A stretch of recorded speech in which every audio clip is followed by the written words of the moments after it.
A wise man once said, "Let me give you a word of advice, bastard. Never forget what you are. The rest of the world will not. Wear it like armour, and it can never be used to hurt you." So, are we too sensitive about being called names? My name is Famanjin Kim, and I'm a tranny. Sorry if that triggered anyone, but I personally quite like the word. I mean, it's cutesy shorthand for transgender anyway, isn't it? For that matter, I really like the word queer. A lot of people do these days. It's been reclaimed. And well, being unusual or different seems like a good thing to be. Better than being a sheep, isn't it?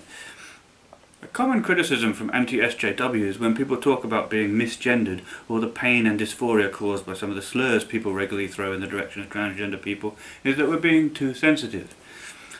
Someone even dusted off that old saying, "Sticks and stones may break my bones," the rest of which is either an innuendo about BDSM or says that names will never hurt me. You're expecting me to talk now about how names can hurt, aren't you? And while there's a valid point there, a recognition that self-esteem can suffer, sometimes in quite tragic ways, due to ridicule and name-calling, I want to take a slightly different approach here. A little while ago, a fellow YouTuber called Milo Stewart attracted a hugely negative response from a video they did saying that all white people are racist, all cisgender people are transphobic, etc.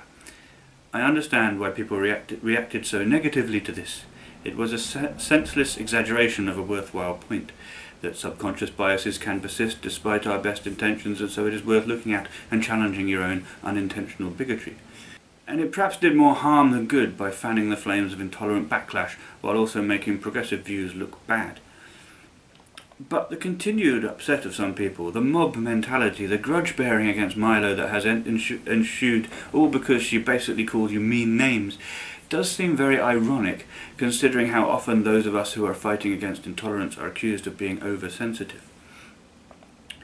If we should be less sensitive about sexist jokes, about being misgendered, having our identities dismissed as attention-seeking, having our inability to pass as our identified gender mocked while simultaneously having our stereotyped attempts to pass as our identified gender also mocked, being called a pervert or an autogynephilic fetishist simply for trying to live a normal, balanced life without feeling miserable all the time and hating what you see in the mirror, then aren't you also being a tiny bit too sensitive about words like racist, sexist and transphobic?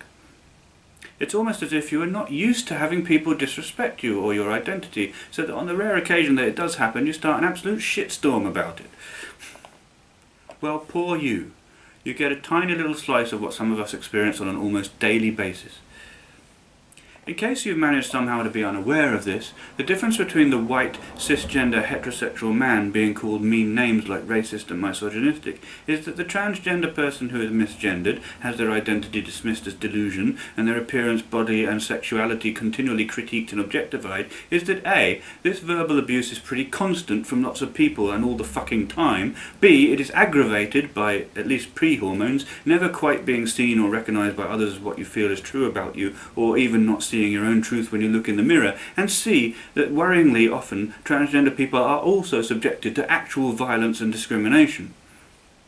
There are very real sticks and stones along with the names.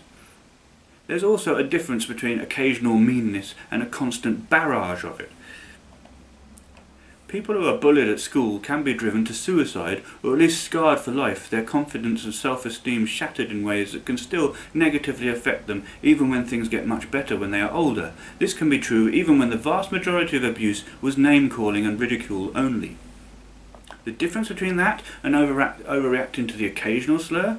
The difference is that the abuse was constant and over a period of several years. This is the reality for transgender people. The misgendering, the slurs, the ridicule, the dismissing of our identities as mental illness, the pain of seeing someone you are not in the mirror, and all the rest of it. It goes on for years and years, and in many, many situations, it is relentless. Of course it's going to beat you down. Of course it's going to make you sensitive to every tiny bit of verbal mockery you experience. But you know what? You do get desensitized to some of it.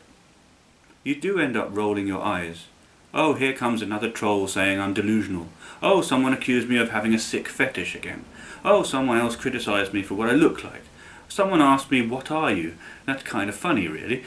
I got called sir in a shop again. Well, it bugs me, but never mind, because it happens all the time anyway, and I'm too polite to say anything.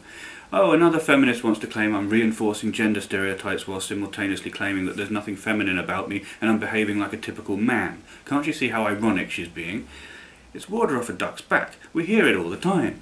If it wasn't for how it contributes to an atmosphere of intolerance towards transgender people, which leads to a culture of actual violence where transgender people are raped, beaten, murdered and commit suicide at alarming rates, then maybe we wouldn't even bother saying anything about it.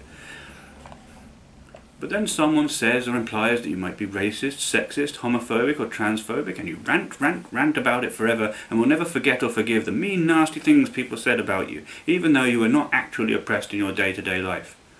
Who's the oversensitive one?